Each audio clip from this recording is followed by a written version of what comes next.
कालपासनं मला संध्याकाळी मला माहीत पडलेलं आहे की असं काही व्हिडिओ व्हायरल होतोय आणि ज्या तिथल्याच उपस्थितीपैकी कोणीतरी हा व्हिडिओ व्हायरल केला आहे अशी पण माझ्या कानावर बातमी आहे। आणि ह्या संदर्भात नक्कीच मी आमच्या वरिष्ठांशी सुद्धा बोललेली आहे। मला असं वाटतं ही गोष्ट ही मागच्या 8 दिवस आधीची आहे, आता त्याच्यामध्ये काही तथ्य नाही आहे।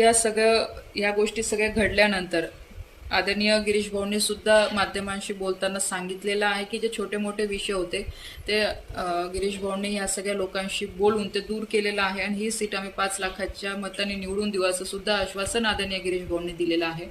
विषय हा आहे की जेव्हा आदरणीय गिरीश भाऊ त्या बैठकीमध्ये उपस्थित आहे, म्हणजे कोर कमिटीचीच बैठक म्हणा, मंगेश दादा असतील, राजू मामा असतील, स्मिताताई एमी आहे, विजूभाऊ चौधरी, एवढे सगळे वरिष्ठ बसलेले आणि जेव्हा एखादे कार्यकर्ते तक्रार करतात, स्वाभाविक येतात, तक्रार असतेच।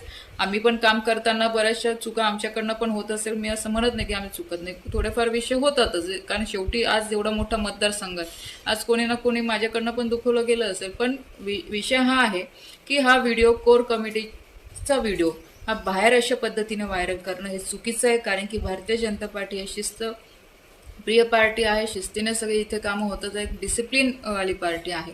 तर मला असं वाटतं की पक्ष ह्या सगळ्या गोष्टींची दखल घेईल आणि जो कोणी हे सगळं विषय त्यांनी बाहेर आणलेला आहे त्या संदर्भात पक्ष त्यांना विचारणा करेल।